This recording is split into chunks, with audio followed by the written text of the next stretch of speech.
Number 9، متعلقات مناظرہ۔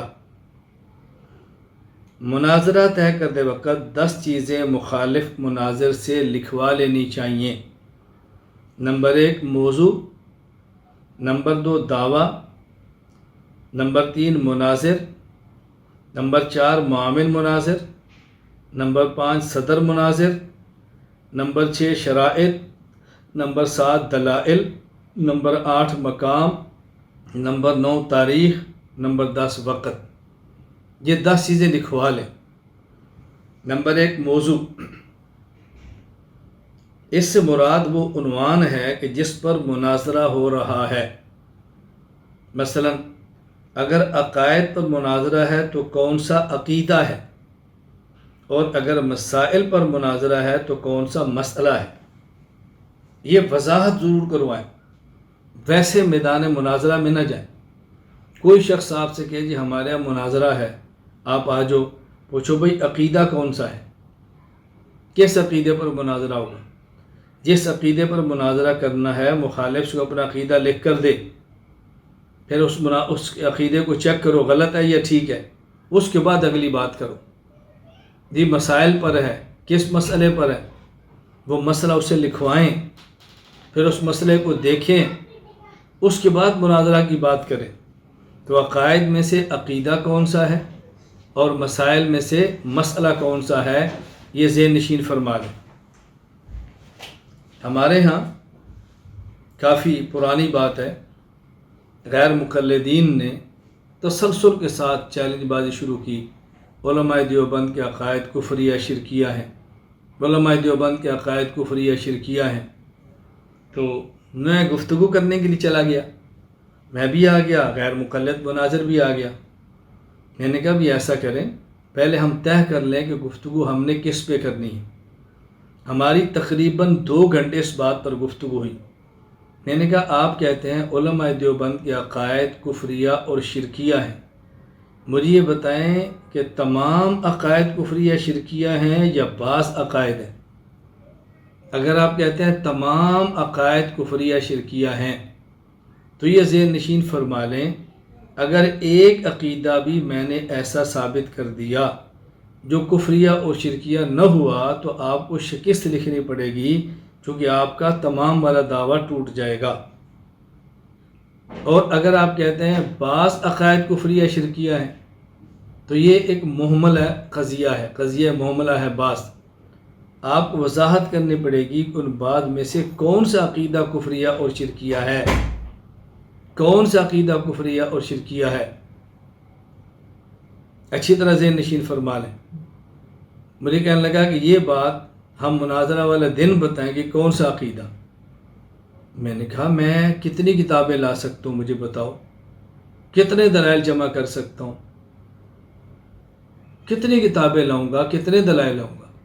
جب آپ کی ہم سے گفتگو ہوتی ہے مسائل پر تو آپ کہتے ہیں گفتگو 3 طلاق پر ہے، گفتگو ترک رفع دین پر ہے، گفتگو 20 رکعت تراویح پر ہے، گفتگو تقلید پر ہے۔ آج آپ کہتے ہیں مناظرے والے دن بتائیں گے۔ کبھی آپ نے ایسے کہا جی مناظرہ ہوگا کس مسئلے پر، اس وقت بتائیں گے۔ بھائی جس طرح مسئلہ پہلے لکھا جاتا ہے تو عقیدہ بھی تو پہلے لکھا جاتا ہے۔ آپ بتاؤ کس عقیدے پر مناظرہ کرنا ہے، علماء دیوبند کا کون سا عقیدہ جو کفریہ شرکیہ بتاؤ۔ 2 گھنٹے ہمارے اس بات کو لگے مگر وہ یہ طے نہ کر سکا کہ علماء دیوبند کا عقیدہ کفریہ شرکیہ کون سا ہے۔ میں نے کہا میں آپ سے 5 سوال کرتا ہوں، آپ ان 5 سوالات کا مجھے جواب دیں۔ میں آپ حضرات سے گزارش کروں گا اختصار کے ساتھ آپ یہ لکھ لیں، اور اگر نہ لکھ سکے تو میں انشاءاللہ مفتی صاحب سے گزارش کر دوں گا، وہ آپ کو 5 چیزیں لکھ کے بھجوا دیں گے کہ جب عقیدے پر گفتگو کرنی ہو تو آپ مخالف سے 5 چیزیں لکھوائیں۔ میں نے کہا نمبر 1، علماء دیوبند کا کون سا عقیدہ کفریہ اور شرکیہ ہے۔ نمبر 2، یہ عقیدہ علماء دیوبند کی کون سی عقیدے کی کتاب میں ہے۔ نمبر 3، جب عقیدہ کفریہ ہے تو یہ بھی لکھنا پڑے گا کہ علماء دیوبند کافر اور مشرک ہیں۔ نمبر 4، اس عقیدے کا کفر اور شرک ہونا آپ نے قرآن کریم اور احادیث مبارکہ صحیحہ، مرفوعہ، غیر معارضہ سے ثابت کرنا ہے۔ نمبر 5، آپ کے علماء میں سے جو علماء دیوبند کو مسلمان نہیں سمجھتے ان کو بھی کافر لکھنا ہوگا، کیونکہ کافر کو مسلمان کہنے والا تو خود کافر ہوتا ہے۔ یہ تو نہیں آپ کہ جی مرزا غلام احمد قادیانی کی عقائد تو کفریہ ہے لیکن وہ خود مسلمان تھا، کیسے ہو سکتا ہے؟ تو 5 باتیں آپ لکھیں۔ نمبر 1، علماء دیوبند کا کون سا عقیدہ کفریہ اور شرکیہ ہے؟ نمبر 2، علماء دیوبند کا یہ عقیدہ ان کی کون سی عقیدے کی کتاب میں ہے؟ نمبر 3، اس عقیدے کا کفر اور شرک ہونا قرآن کریم، احادیث صحیحہ، مرفوعہ، غیر معارضہ سے آپ نے ثابت کرنا ہوگا۔ نمبر 4، علماء دیوبند کا یہ عقیدہ، نمبر 1، یہ عقیدہ کون سا عقیدہ کفریہ شرکیہ ہے؟ نمبر 2، یہ عقیدہ ان کی کون سی کتاب میں ہے؟ نمبر 3، اس عقیدے کا کفریہ اور شرکیہ ہونا آپ قرآن کریم، احادیث صحیحہ، مرفوعہ، غیر معارضہ سے ثابت کرنا ہوگا۔ نمبر 5، ان کا عقیدہ کفریہ ہے تو ان کو کافر اور مشرک لکھنا ہوگا۔ نمبر 5، جو علماء ان کو مسلمان سمجھتے ہیں یا کہتے ہیں ان کو بھی کافر لکھنا ہوگا۔ یہ 5 چیزیں لکھو۔ 2 گھنٹے گزر گئے مگر یہ 5 چیزیں نہیں لکھ سکے، وقت گزر گیا۔ اب لوگوں میں بات چل پڑی، بھئی آپ کی گفتگو نتیجہ کیا نکلا؟ کہا جی وہ دوڑ گئے ہیں، وہ تو یہ ہو گیا۔ انہوں نے کہا بھی دوڑ کہا کیا، 2 گھنٹے ہماری گفتگو ہوئی ہے۔ اب ان سے کہا گیا کہ ویڈیو دو، کہا جی ہماری بیٹری ڈیڈ ہو گئی تھی۔ اچھا، اس کے بعد ہم نے کہا جی ہماری ویڈیو عام کرو، کہا جی انہوں نے جو ہے نا کٹنگ کی ہے، ایڈیٹنگ کی ہے۔ یار 2 گھنٹے گفتگو ہے، 2 ہی گھنٹے کی ویڈیو پر آئی ہے تو کٹنگ اور ایڈیٹنگ کیسی ہو گئی ہے؟ ہمیں سمجھاؤ یہ بات۔ دیکھ چونکہ پنجابی کے اندر گفتگو ہے، ممکن ہے آپ کو ویڈیو کے اندر اب بھی یہ مل جائے گی، گفتگو پنجابی زبان کے اندر ہے، اردو کے اندر نہیں تھی۔ خیر میں یہ بات عرض کر رہا تھا، نمبر 1، موضوع طے کریں کہ آپ کا موضوع کیا ہے۔ اسی طرح جب آپ کی مسائل پر گفتگو ہوتی ہے تو پہلے موضوع کا تعین کریں، کون سے مسئلے پر ہے۔ جب تک مسئلہ آپ نہیں کھولیں گے تب تک بات نہیں ہوگی۔ مثلا آپ کی گفتگو ہوتی ہے غیر مقلدین سے، وہ آپ سے کہیں گے جی مناظرہ ہے کس پر؟ ترک جعفر یدین پر۔ آپ کو جی آپ کا موقف کیا ہے؟ ہمارا موقف کیا، ذرا اس پہ لکھیں۔ آپ کیا کہنا چاہتے ہیں؟ کیا آپ یہ لکھ کر دے سکتے ہیں کہ رفع الیدین رسول اکرم صلی اللہ علیہ وسلم نے فلاں فلاں فلاں مقام پر ہمیشہ کیا ہے؟ یہ لکھو۔ جب آپ یہ باتیں لکھوائیں گے نا تو بات کرنی بہت آسان ہوگی۔ ہمارا دعویٰ کیا ہے کہ رسول اکرم صلی اللہ علیہ وسلم نے فلاں فلاں مقام پر کیا ہے اور چھوڑ دیا ہے۔ آپ کا دعویٰ کہ ہمیشہ کیا ہے۔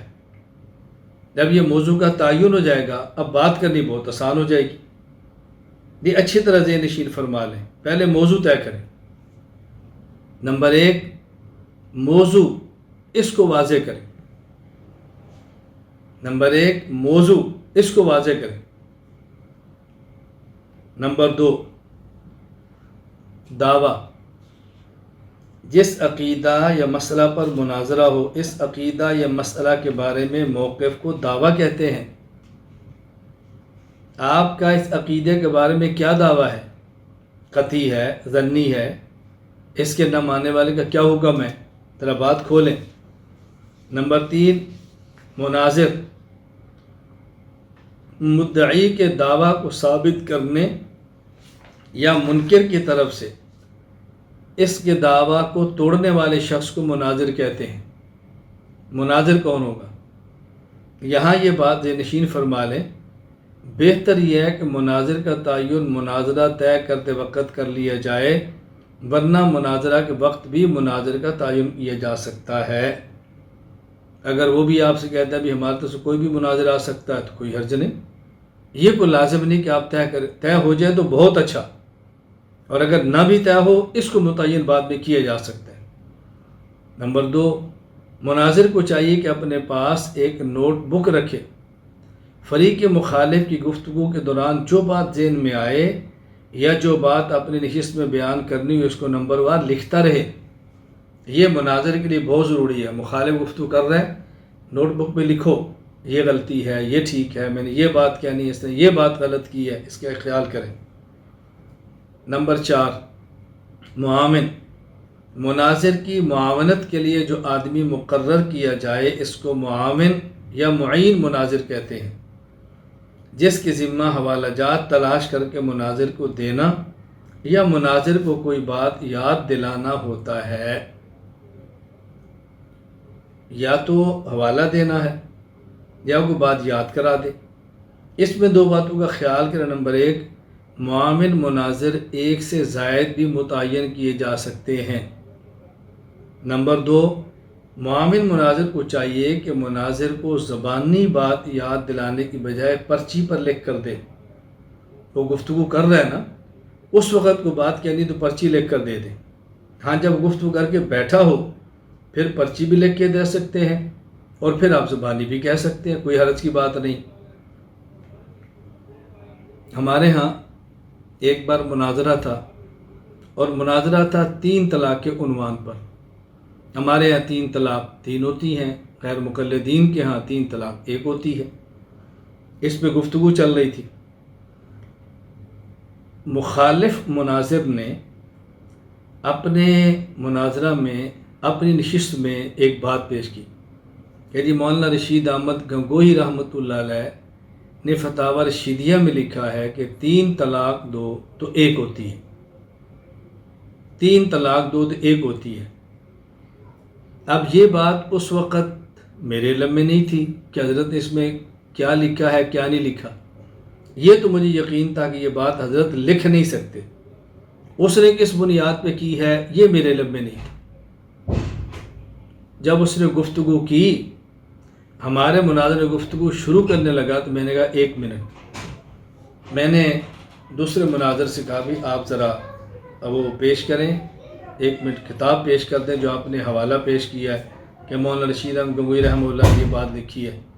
اس نے کتاب پیش کی، میں نے اس کے صفحے کو فوراً دیکھا، میں سمجھ گیا اس نے کہاں سے دھوکہ دیا۔ میں نے فوراً اپنے مناظر سے کہا کہ آپ کھڑے ہو کر اعلان کر دو اگر مولانا رشید احمد گنگوہی رحمہ اللہ نے اپنی کتاب فتاوی رشیدیہ میں یہ فتویٰ دیا ہو کہ 3 طلاق دو تو 1 ہوتی ہے، ہماری شکست اور آپ کی فتح، ہماری شکست اور آپ کی فتح، ہم تحریری شکست لکھ دیں گے، آپ پیش کر دو، کتاب ہمارے پاس موجود ہے۔ تو وہ بالکل کوہرام مچ گیا، بھئی عجیب بات انہوں نے کہہ دی ہے، یہ عجیب بات کہہ دی ہے۔ میں نے فوراً اپنے مناظر کو بات سمجھا دی کہ مسئلہ کیا ہے، کھڑے ہو کر اعلان کرو۔ اب کھڑے ہو کر عوام کے سامنے بات سمجھائی۔ مسئلہ کیا تھا کہ ایک شخص نے ایک غیر مقلد عالم کو استفتاء بھیجا 3 طلاق کے بارے میں۔ اس نے لکھ دیا کہ 3 طلاق دو تو 1 ہوتی ہے۔ پھر اس شخص نے وہی اپنا استفتاء اور غیر مقلد کا جواب یہ حضرت مولانا رشید احمد گنگوہی رحمہ اللہ کو لکھ دیا۔ اب حضرت جو فتاوی رشیدیہ میں نقل کیا تو پہلے اس آدمی کا سوال، پھر غیر مقلد کا جواب اور پھر نیچے اپنا جواب کہ 3 طلاق دو تو 3 ہوتی ہے اور یہ فتویٰ غلط ہے۔ اب وہ چونکہ غیر مقلد کا جواب نقل تو فتاوی رشیدیہ میں تھا، تو اس غیر مقلد مناظر نے اسی کو مولانا گنگوہی کے فتوے کے طور پر پیش کر دیا۔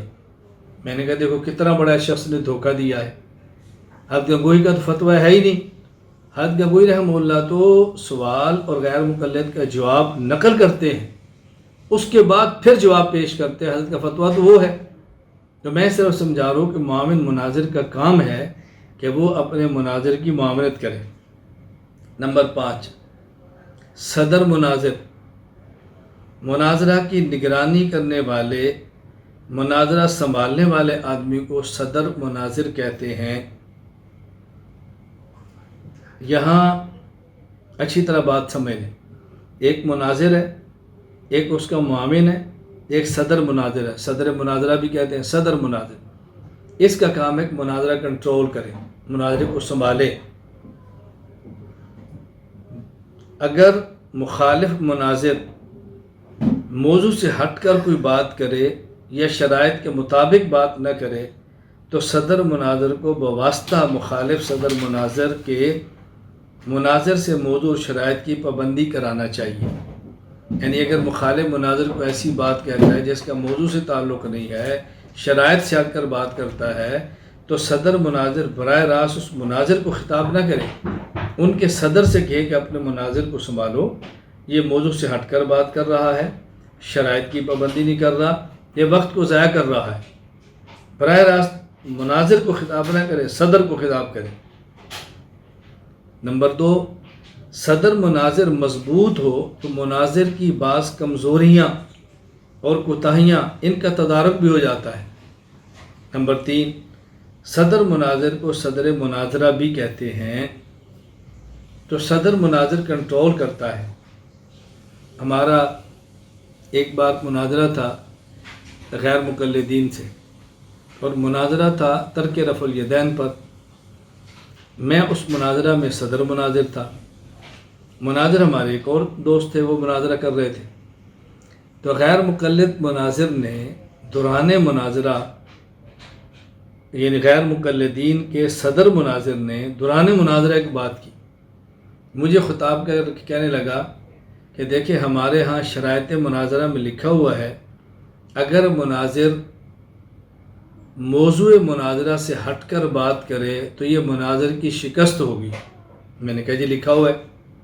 کہتے ہیں آپ کے مناظر نے موضوع مناظرہ سے ہٹ کر بات کی ہے، ہمارا عنوان یہ ہے کہ جب رکوع میں جائیں تو رفع الیدین کرنا ہے یا نہیں کرنا، رکوع سے اٹھیں تو رفع الیدین کرنا ہے یا نہیں کرنا، اور جب تیسری رکعت کے لیے اٹھیں تو رفع الیدین کرنا ہے یا نہیں کرنا۔ ہمارا موضوع صرف اتنا ہے۔ غیر مقلدین کہتے ہیں کہ رکوع جائیں تو کریں، اٹھیں تو کریں، اور جب تیسری رکعت سے اٹھیں تو پھر کریں۔ عنوان یہ ہے۔ اور آپ کے مناظر نے ایک روایت پڑھی ہے کہ رسول اکرم صلی اللہ علیہ وسلم شروع میں جو ہے نا وہ فلاں جگہ پر بھی کرتے، فلاں جگہ پر بھی کرتے، فلاں جگہ پر بھی کرتے، سجدے میں بھی کرتے تھے، اور بعد میں آپ نے سب کو چھوڑ دیا تھا، صرف شروع والا رہ گیا۔ تو ہمارا موضوع مناظرہ تو شروع والا ہے ہی نہیں، سجدے کا رفع الیدین ہے ہی نہیں، ہمارا تو رکوع جاتے اٹھتے ہیں۔ تو آپ کے مناظر نے چونکہ موضوع سے ہٹ کر بات کی، آپ شکست لکھیں۔ میں نے ان سے کہا مجھے مائک دیں۔ میں نہیں، آپ لکھیں۔ میں نے کہا ایک بات آپ نے کی ہے تو مجھے مائک دینا، میں بھی بات تو کروں۔ نہیں، آپ پہلے لکھیں۔ میں نے کہا آپ نے کوئی لکھ کر بات کی ہے، آپ نے مائک پر بات کی ہے، تو میں مائک پر بات کرتا ہوں نا، کیا بات کرنی ہے، پھر جو لکھنا ہوگا لکھ لیں گے۔ یہ ان کو پتا تھا کہ مائک ہاتھ میں جانے کی دیر ہے اور پھانسا پلٹنا ہے۔ جو ہی میں نے مائک لیا، میں نے کہا دیکھیں آپ نے ایک بات کی ہے کہ مناظر موضوع سے ہٹ کر بات کرے تو اس کی شکست ہوگی، میں اس کو مانتا ہوں، شرائط میں لکھا ہے۔ آپ ایسا کریں، اپنے اس مناظرے کی ویڈیو کو پیچھے لے جائیں، مناظرہ روکتے ہیں، آپ اپنے مناظر کی پہلی نشست دیکھیں۔ اس نے پہلی ہی نشست میں بخاری شریف کی روایت پڑھی ہے، حضرت عبداللہ بن عمر رضی اللہ عنہما سے پڑھی ہے، اور یہ اس میں کہہ رہا ہے کہ رسول اکرم صلی اللہ علیہ وسلم رکوع جاتے رفع الیدین فرماتے، رکوع سے اٹھتے فرماتے، اور وہ سجدے کے میں رفع الیدین نہیں فرماتے تھے۔ یہ پڑھا واپس کریں۔ تو جب سجدے کا رفع الیدین ہمارا موضوع ہی نہیں ہے تو آپ کے مناظر نے یہ بات پہلی نشست میں کیوں کی تھی؟ اس لیے آپ یہ مائک لیں، یہ کاغذ لیں اور پینسل لیں، پہلے آپ اپنی شکست لکھ دیں، اس کے بعد پھر آپ مجھے کہیں۔ وہ ایسا پھنسا، اب کیا لکھیں؟ میں نے کہا لکھیں شکست، آپ لکھیں، پہلی نشست آپ کی تھی، ہماری تو بات کی تھی، مدعی تو آپ ہیں۔ تو مجھے کہتا میں اپنے الفاظ واپس لیتا ہوں۔ میں نے کہا سبحان اللہ، چلیے آگے چلیے۔ اب ایک بار مناظر صدر مناظر یہ کہہ دے تو ظاہر اس کی پھر اوقات نہیں رہتی جو ایک مناظر کی ہونی چاہیے۔ میں اس لیے گزارش کر رہا ہوں کہ صدر مناظر یہ بہت مضبوط ہونا چاہیے، صدر مناظر بہت تگڑا ہونا چاہیے۔ یہ بعض کوتاہیاں، کمزوریاں مناظر کی ایسی ہیں کہ جس کو یہ سنبھال سکتا ہے۔ صدر مناظر بہت مضبوط ہونا چاہیے۔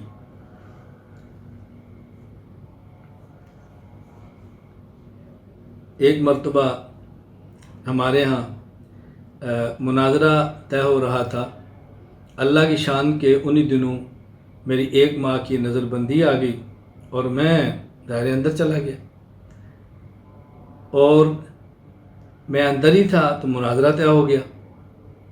اب میں اس میں نہ مناظر، نہ صدر، نہ معاون۔ اللہ نے کرم فرمایا، جب میں رہا ہوا تو بھی کچھ دن باقی تھے مناظرے کے، تو میں اس میں چلا گیا شرکت کے لیے۔ اب میں مناظرے میں تو بیٹھ گیا، صدر بھی نہیں تھا، مناظر بھی نہیں تھا، معاون بھی نہیں تھا، میں تو بول نہیں سکتا تھا، میری تو بالکل خاموشی تھی، میں نے تو کوئی بات اس میں نہیں کرنی تھی، خاموش تھا۔ لیکن میں منتظر تھا کوئی موقع ملے تو میں بات کروں۔ اس میں عنوان کیا تھا کہ غیر مقلدین نے لکھا ہوا تھا کہ فلاں فلاں مقامات پہ رفع الیدین کرنا رسول اکرم صلی اللہ علیہ وسلم کی سنت ہے اور ہم اس کو دلائل سے ثابت کریں گے، یہ لکھا ہوا تھا۔ اب گفتگو چل رہی تھی، اللہ کی شان دوران گفتگو غیر مقلد مناظر نے مجھے خطاب کر کے کہا کہ مولانا الیاس گومن صاحب، آپ اپنے مناظر سے کہیں ذرا موضوع کے مطابق دلائل دیں، ذرا ان کو سمجھائیں، یہ یوں کریں، کوئی بات کہہ دی، جو ہی بات کی تو میں کھڑا ہو گیا۔ میں نے کہا جی بات سنیں۔ وہ سمجھے کہ سختی آ گئی، اب مجھے کہنے لگا آپ صدر بھی نہیں، آپ مناظر بھی نہیں، معاون بھی نہیں، آپ کیوں بات کرتے ہیں؟ میں نے کہا آپ نے مجھے خطاب کیا ہے، جب میں کچھ بھی نہیں ہوں تو مجھے خطاب کرنے کی ضرورت کیا تھی؟ تو جب آپ نے مجھے مخاطب کیا ہے تو ظاہر میں بات بھی کروں گا۔ نہیں آپ بات نہ کریں، میں نے کہا میں نے کرنی ہے، آپ نے مجھے خطاب کیا ہے، میں تو منتظر تھا کہ موقع ملے اور کسی بہانے میں بات کر سکوں۔ میں نے کہا میں تو کروں گا بات۔ بہت چیخے، میں نے کہا مناظرہ ختم کر دیں، آپ کی مرضی جاری رکھیں، آپ کی مرضی، میں نے بات ضرور کرنی ہے، آپ نے مجھے کیوں خطاب کیا؟ آپ کہتے ہیں ان کو سمجھاؤ، میں ان کو سمجھاؤں یا آپ کو سمجھاؤں؟ مدعی تو آپ ہیں، پہلی بات تو آپ نے کرنی، ان کو میں کیا سمجھاؤں؟ میری بات سنیں۔ بہت بحث مباحثہ، گرما گرمی۔ میں نے کہا میری بات سنیں گے، میں نے بات کرنی ہے، پھر بات آگے چلے گی، آپ نے مناظرہ ختم کرنا ہے تو ختم کریں، آپ کی مرضی ہے، بات ہوگی۔ اب لوگوں نے کہا مولانا کی بات تو سن لو۔ میں نے کہا آپ نے لکھا ہے کہ فلاں فلاں مقام پہ مناظرہ کرنا رسول اللہ صلی اللہ علیہ وسلم کی سنت ہے، یہ جو آپ نے الفاظ لکھے ہیں یہ الفاظ آپ مجھے ثابت کر کے دیں۔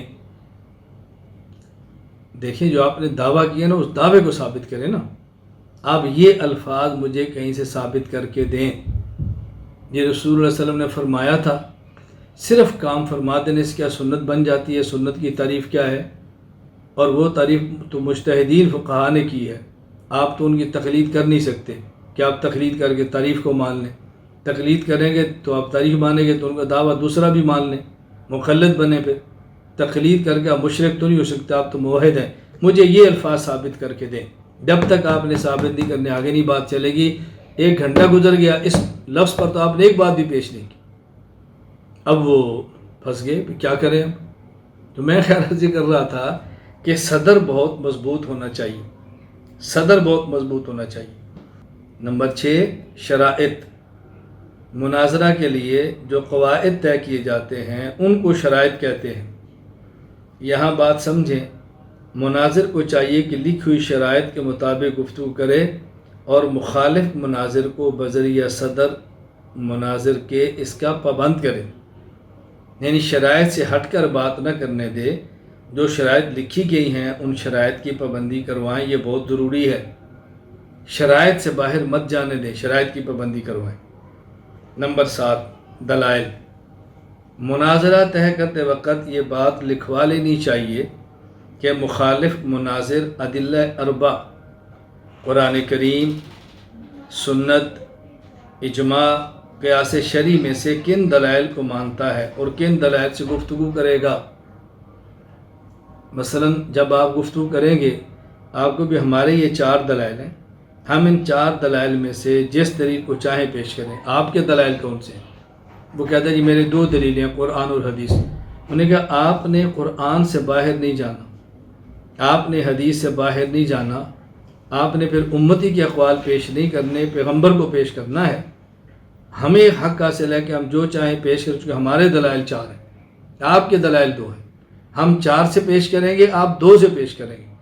آپ یہ باتیں لکھوا کر بات کریں تو میں دیکھتا ہوں کہ آپ سے گفتگو کرتا کون ہے۔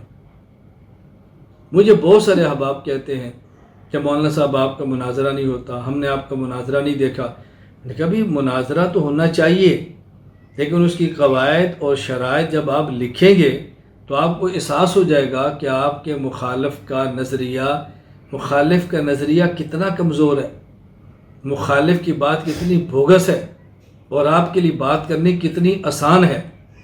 کیونکہ فن سے ناواقفیت کی وجہ سے مسائل پیدا ہوتے ہیں۔ ہمیں مناظرہ کا شوق نہیں ہے، مناظرہ ہوتا ہے ہو، نہیں ہوتا نہ ہو۔ ہم نے اپنے عقائد کو دلائل کے ساتھ، اخلاص کے ساتھ، اعتدال کے ساتھ پیش کرنا ہے۔ کوئی قبول کرتا ہے تو اس کی مرضی، نہیں قبول کرتا تو اس کی مرضی۔ کوئی مناظرہ تو ضروری نہیں ہے، ہم پہلے بھی آپ کی خدمت میں بات کر چکے ہیں۔ تو مناظرہ طے کرتے وقت یہ بات لکھوا لینی چاہیے کہ مخالف مناظر ادلہ اربع قرآن، سنت، اجماع اور قیاس شرعی میں سے کن دلائل کو مانتا ہے۔ یہاں ایک بات اچھی طرح ذہن نشین فرما لیں۔ میں نے گزشتہ کل بھی بات کی تھی، میں نے کہا کچھ تفصیل سے بات آگے کروں گا، وہ یہ کہ اگر فریقین ایک ہی نسبت رکھتے ہیں اور ان کا آپس میں کسی عقیدہ یا مسئلہ پر اختلاف ہو جائے، وہ مناظرہ کریں تو ان دونوں کو چاہیے کہ منسوب الیہ شخصیت کو پیش کریں، اس کے علاوہ دلائل پیش نہ کریں۔ مثلا ہم خود کو حنفی کہتے ہیں، اہل سنت والجماعت، احناف دیوبند۔ اسی طرح کچھ لوگ اہل بدعت خود کو حنفی کہتے ہیں، ہم خود کو حنفی کہتے ہیں، وہ خود کو حنفی کہتے ہیں۔ ہم نسبت دیوبند کی طرف کر لیتے ہیں، وہ نسبت کسی اور شہر کی طرف کر لیتے ہیں، لیکن دونوں کا دعویٰ ہوتا ہے کہ ہم حنفی ہیں۔ اب ظاہر ہے اگر ہم حنفی کہتے ہیں خود کو تو اس کا مطلب یہ ہے کہ ہم امام ابو حنیفہ رحمہ اللہ تعالی اور ان کے جو تلامذہ ہیں ان کے مفتبی اقوال کو لیتے ہیں اور اسی کے مطابق اپنی زندگی گزار رہے ہیں۔ اور دوسرا فریق خود کو حنفی کہتا ہے تو اس کا معنی یہ ہے کہ وہ بھی خود کو امام ابو حنیفہ رحمہ اللہ تعالی اور ان کے تلامذہ کو کے مفتبی اقوال کو لیتا ہے اور اس کے مطابق اپنی زندگی گزارتا ہے۔ دوسری بات، ہم اگر خود کو حنفی کہتے ہیں تو اس کا معنی ہم احناف کے مفتبی اقوال کو قرآن، سنت، اجماع اور قیاس شرعی کے مطابق سمجھتے ہیں۔ دوسرا فریق خود کو حنفی کہتا ہے، اس کا معنی وہ احناف کے مفتبی اقوال کو قرآن، سنت، اجماع اور قیاس شرعی کے موافق سمجھتا ہے، تبھی خود کو حنفی کہتے ہیں۔ اب سوال ہے جب ہمارا اور ان کا کسی مسئلہ میں اختلاف ہو گیا، مثلا رسول اکرم صلی اللہ علیہ وسلم پر صلاۃ والسلام پڑھتے وقت انگوٹھے چومنے ہیں یا نہیں، اذان سے پہلے یا بعد میں پابندی سے صلاۃ والسلام پڑھنی ہے یا نہیں، نماز جنازہ کے بعد دفن سے پہلے دعا مانگنی ہے یا نہیں۔ اب ان مسائل پہ اختلاف ہو رہا ہے، دونوں کا دعویٰ حنفیوں نے کا ہے۔ تو جب ان دونوں کے درمیان گفتگو ہوگی تو پھر دلائل میں یہ نہ کہا جائے کہ آپ بھی قرآن پیش کریں میں بھی پیش کروں، آپ بھی حدیث پیش کریں میں بھی پیش کروں۔ اگر ہم نے قرآن و حدیث ہی پیش کرنا ہے تو پھر ہمیں حنفی کہلانے کی ضرورت کیا ہے؟ کبھی آپ خود کو حنفی نہ کہیں، قرآن و سنت پیش کریں، اور اگر آپ خود کو حنفی کہتے ہیں تو ائمہ احناف کے مفتبی اقوال کو پیش کریں۔ کتنی آسان سی بات ہے، یا خود کو حنفی کہنا چھوڑ دیں اور یا احناف کے مفتبی اقوال کو پیش کر کے بات ختم کر دیں۔ یہ بات اچھی طرح ذہن نشین فرما لیں، اس بنیاد پر بات کریں گے تو الجھنیں نہیں ہوں گی، ٹکراؤ نہیں ہوگا، فساد نہیں ہوگا اور بات جلدی کسی ٹھکانے لگ جائے گی۔ اسی طرح ہم خود کو دیوبندی کہتے ہیں، رسول اکرم صلی اللہ علیہ وسلم کی قبر مبارک میں اور انبیاء علیہ السلام کی قبور مبارکہ میں حیات کے قائل ہیں، اور روح اور جسد کے تعلق کے ساتھ حیات کے قائل ہیں۔ قبر پر صلاۃ والسلام پڑھا جائے تو سنتے ہیں، دودھ سے پڑھا جائے تو بذریعہ ملائکہ پہنچایا جاتا ہے۔ انبیاء کرام اپنی قبور مبارکہ میں نماز بھی پڑھتے ہیں۔ انبیاء علیہ السلام کی ذات کے ہم توسل کے بھی قائل ہیں۔ تو یہ ہمارے جو عقائد و نظریات ہیں یہ ہمارے ہیں، ہم خود کو دیوبندی کہتے ہیں۔ اسی طرح کچھ لوگ ایسے ہیں جو خود کو دیوبندی کہتے ہیں لیکن ان نظریات کو قبول کرنے کے لیے تیار نہیں، لیکن وہ کہتے ہیں کہ ہم دیوبندی ہیں۔ اب جب ان کی اور ہماری گفتگو ہو، اب اس وقت لوگ کہتے ہیں جی قرآن پیش کریں، میں کہتا ہوں ہمیں اعتراض نہیں ہے، قرآن پیش کرنا چاہیے۔ احادیث پیش کریں، میں نے کہا اعتراض نہیں ہے، احادیث پیش کرنی چاہیے۔ سوال یہ ہے کہ آپ خود کو دیوبندی کیوں کہتے ہیں اور ہم خود کو دیوبندی کیوں کہتے ہیں؟ سوال تو یہ ہے۔ ہم دیوبندی اس لیے کہتے ہیں، ہم سمجھتے ہیں کہ اکابرین علماء دیوبند، حضرت مفتی رشید احمد گنگوہی، حضرت مولانا محمد قاسم نانوتوی، حضرت شیخ الہند محمود حسن دیوبندی اور ان کے بلا واسطہ تلامذہ، ان کا اتفاقی نظریہ، اس کا نام دیوبندی نظریہ ہے۔ تو جب آپ خود کو دیوبندی کہتے ہیں، اس کا معنی آپ ان کے عقائد نظریات کو قرآن کریم اور سنت کے مطابق سمجھتے ہیں، اجماع امت کے مطابق سمجھتے ہیں۔ اور جب ہم خود کو دیوبندی کہتے ہیں، اس کا معنی ہم بھی ان کے عقائد و نظریات کو قرآن و سنت کے مطابق سمجھتے ہیں۔ اب ہم کہتے ہیں ہم دیوبندی ہیں اور آپ دیوبندی نہیں ہیں، نیم غیر مقلد ہیں۔ وہ کہتے ہیں ہم دیوبندی ہیں، تم دیوبندی نہیں ہو، تم بناسپتی دیوبندی ہو، ڈالڈا دیوبندی ہو، تم تو آدھے بدعتی ہو، یہ ہے اور وہ ہے۔ تو اس کا معنی یہ ہے کہ دونوں ایک دوسرے کو یہ بات کہتے ہیں کہ وہ کہتا ہے تو دیوبندی نہیں، وہ کہتا ہے تو دیوبندی نہیں۔ تو جب ہمارا ان سے مناظرہ ہو جائے، گفتگو ہو جائے، اب نہ ہم ان سے قرآن مانگے نہ وہ ہم سے مانگے، نہ ہم ان سے حدیث مانگے نہ وہ ہم سے مانگے۔ اب اس بات پر بات ہونی چاہیے، یا تو وہ خود کو دیوبندی نہ کہیں، ٹھیک ہے، اور اگر خود کو دیوبندی کہتے ہیں تو پھر قرآن حدیث نہیں، اکابرین دیوبند کا نظریہ پیش کریں۔ ہم خود کو دیوبندی کہتے ہیں تو اکابرین دیوبند کا عقیدہ اور نظریہ پیش کریں کہ ان کا اتفاقی نظریہ کیا تھا، یا پھر ہم خود کو دیوبندی کہنا چھوڑ دیں۔ یہ کتنی آسان سی بات ہے، یعنی ہم خود کو دیوبندی کہتے بھی ہیں، اکابر دیوبند کی رائے کا احترام کرتے ہیں، ان کے عقیدے کو اپناتے ہیں، نسبت ان کی طرف کرتے ہیں، اور جب جھگڑا ہوتا ہے پھر ان کا عقیدہ پیش کرنے کی بجائے پھر قرآن کریم پیش کرتے ہیں۔ تو اس کا معنی یہ ہوگا کہ وہ نہیں سمجھے ہم سمجھے، وہ غلط سمجھے تھے ہم ٹھیک سمجھے ہیں، تو پھر یہ دیوبندی نسبت پہ لڑنے کی کیا ضرورت ہے؟ یہ دیوبندی نسبت رکھنے کی ضرورت کیا ہے؟ آپ اس نسبت کو چھوڑ دیں۔ میں اس لیے بارہا کہا کہتا ہوں کہ دیکھیں، میں خود کو دیوبندی کہتا ہوں اور تو دیوبندی نظریات کا پہرا دیتا ہوں، خود کو دیوبندی کہتا ہوں تو اکابرین علماء دیوبند کا دفاع کرتا ہوں، خود کو دیوبندی کہتا ہوں تو علماء دیوبند کے نظریات کا پرچار پورے عالم میں کرتا ہوں، چونکہ میں ان کے عقائد اور نظریات کو قرآن و سنت، اجماع امت اور قیاس شرعی کے مطابق سمجھتا ہوں، تو میں اس پہ کھڑا ہوں، کیا الجھن کی بات ہے؟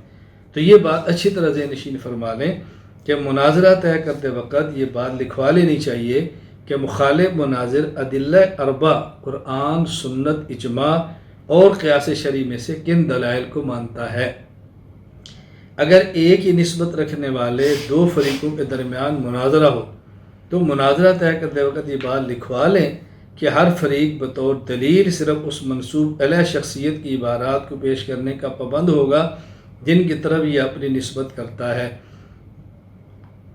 مثلا اگر دیوبندی اور بریلوی میں مناظرہ ہو اور موضوع مثلا انگوٹھے چومنا، جنازے کے بعد دعا کل وغیرہ ہو، تو فریقین اپنے اپنے موقع پر فقہ حنفی کی عبارات پیش کرنے کے پابند ہوں گے، اس لیے کہ فریقین خود کو حنفی کہلاتے ہیں۔